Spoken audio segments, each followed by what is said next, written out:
Now it's time for our interview with Maeva Chibinda. So over to you, Eva. Thank you, Carla.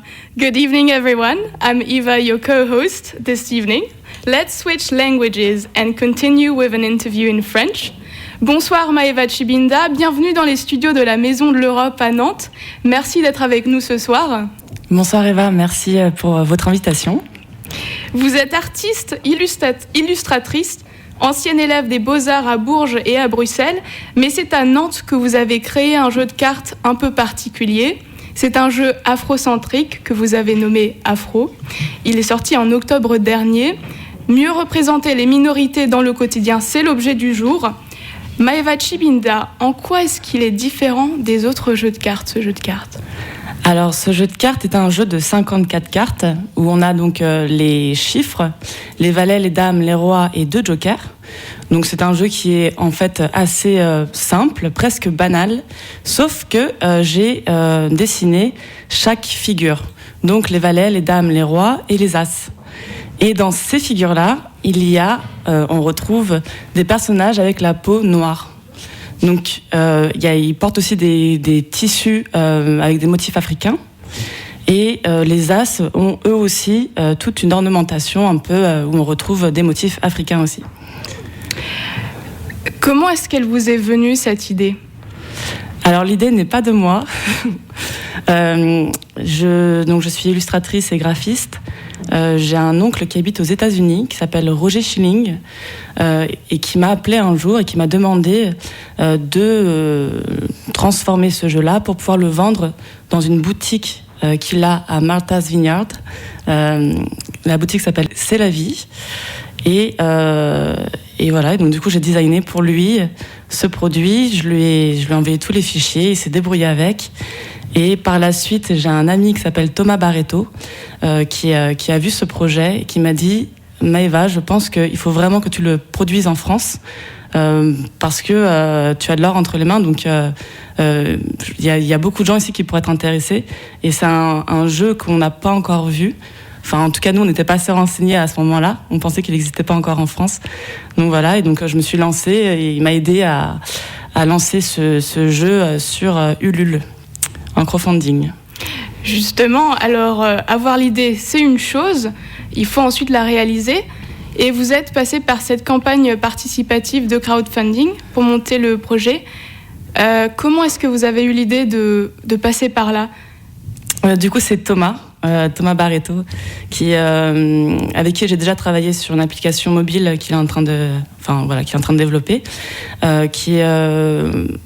parce qu'on a déjà travaillé ensemble, il m'a proposé en fait de pouvoir me soutenir dans mon futur projet.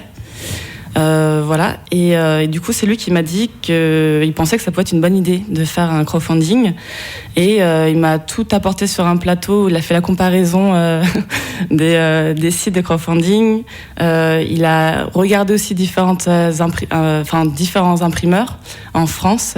Donc on a trouvé un imprimeur en Alsace. Enfin voilà, il a fait une étude de marché en fait par la suite aussi, et voilà. Et sur cette plateforme, qui a contribué le plus ?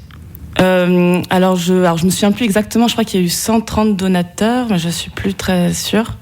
J'ai eu, en fait c'est assez presque banal dans le sens où il y a d'abord le premier cercle, donc ça va être plus mes amis, des collègues, mes colocs aussi, ils ont participé, les gens que j'ai rencontrés en soirée, enfin voilà, et puis qui eux en ont parlé un petit peu autour d'eux. Donc il y a eu le deuxième cercle qui a participé.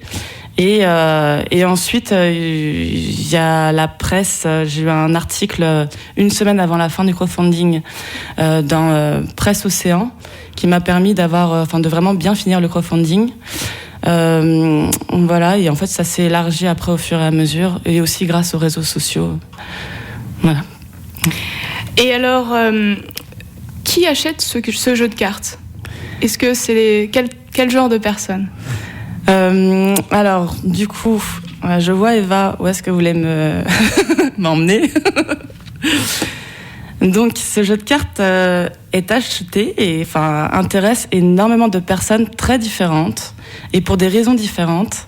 J'ai été étonnée, étonnée oui et non, mais de voir qu'il y a beaucoup de personnes blanches en fait qui achètent ce jeu-là, des personnes qui ont de tout âge en fait, mais il y a aussi des métis, il y a aussi des personnes noires, il y a aussi des asiatiques, il y a vraiment toutes sortes de personnes dans toutes les genres sociaux, culturels, etc. mélangés et voilà, il y a vraiment c'est tout ça intéresse beaucoup de gens très différents. Il y en a c'est pour leurs enfants. Il y en a, c'est parce que ils pensent soutenir une cause aussi en achetant ce jeu-là. Il y en a d'autres, ça va être parce qu'en fait, ils aiment juste les dessins. Il y en a, c'est juste parce qu'ils m'apprécient moi et qu'ils veulent soutenir mes projets. Et voilà, c'est un jeu qui parle à beaucoup de gens différents. Et quand vous l'avez lancé, ce jeu, est-ce que vous avez obtenu des réactions, des retours? J'ai eu beaucoup de soutien. Il y a des personnes qui m'ont remercié en fait de faire ce projet-là et qui m'ont dit que ça faisait du bien d'avoir des objets qui changent et qui peuvent ouvrir des questions, voilà, et que ce soit pas fait en fait d'une manière violente en quelque sorte, mais que ce soit, je sais pas trop comment dire ça, mais que comme c'est un objet du quotidien. Et les objets du quotidien, on les regarde plus trop parce qu'on en est habitué.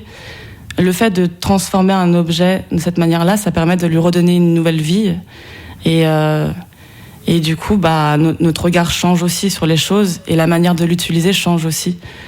Donc voilà. Donc on m'a remercié en fait de pas, de faire les choses très simplement et à travers un objet simple aussi et ludique en plus parce que c'est quand même un jeu de cartes. Donc. Et dans ce jeu, il y a donc 12 personnages, tous différents. On y trouve autant des personnages avec des traits mongols que des traits antillais. Comment est-ce que vous avez conçu ces personnages ? Alors, pour faire ce jeu de cartes, déjà, dans mes études, on m'a toujours, on nous a formés à créer des concepts et ensuite à défendre ces concepts. Et j'ai eu la sensation d'avoir passé 6 ans à être beaucoup dans ma tête, à réaliser des choses aussi, mais surtout à être beaucoup dans ma tête. Et en sortant de l'école, je me suis dit que je voulais vraiment créer les choses, mais plus avec mon cœur en quelque sorte.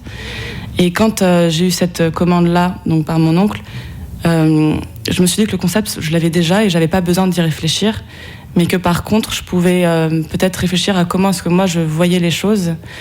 Et j'ai essayé de le faire avec mon intuition.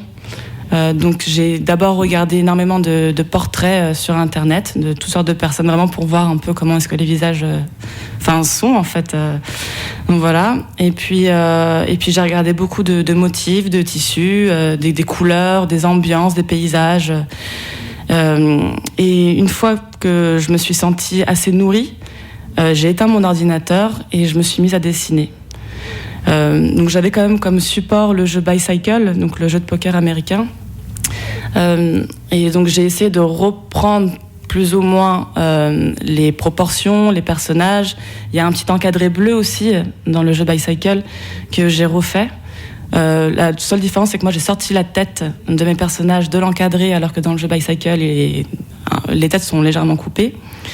Donc voilà, donc j'ai travaillé avec mon intuition.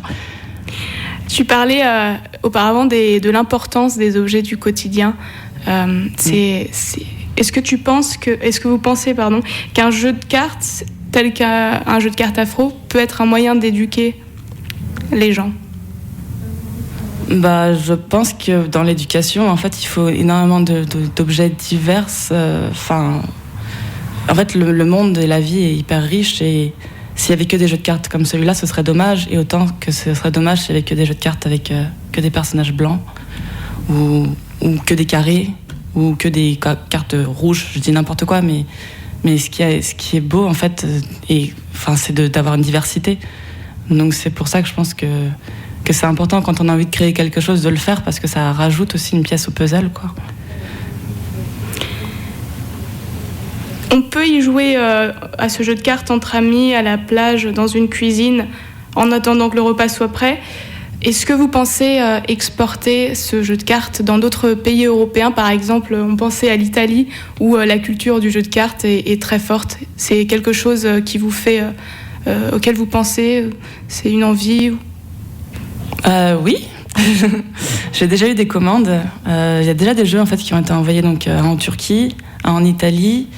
Alors je sais plus. Il y a les États-Unis aussi. Là, ça y est, je commence à avoir des commandes. Et ça va se faire progressivement, je crois. Après, pour l'instant, j'en suis vraiment au tout début de ce projet, dans le sens où j'ai pas produit beaucoup de jeux de cartes encore. Donc, si j'avais une commande de 1500 jeux, je pourrais pas les envoyer pour l'instant. Et j'aime bien pratiquer la méthode des petits pas qui consiste à y aller doucement. Et donc là, pour moi, en 3 mois, il s'est passé déjà énormément de choses avec ce jeu de cartes-là. Je m'attendais pas du tout à ce que ça prendrait, que ça aurait autant de succès en fait. Donc oui, j'aimerais beaucoup l'exporter. J'aimerais beaucoup qu'il touche un maximum de monde. Et j'ai l'impression que c'est en train de se faire progressivement. Voilà. Unis dans la diversité, c'est la devise de l'Union européenne depuis 2000. Mais du côté des institutions européennes, il n'y a jamais eu de président noir, ni à la tête de la Commission européenne, ni au Parlement européen, ni au Conseil de l'Union européenne. Alors peut-être que le changement commence par un simple objet, un objet du quotidien, un jeu de cartes. Merci en tout cas Maeva Tchibinda d'avoir été avec nous ce soir sur Radio dans The Evening Show, dans la Maison de l'Europe à Nantes. Merci à vous. Thank you both. I invite our audience to check Maeva Tchibinda's Afrocards online, and why not? Maybe to play with them next time, poker or rummy.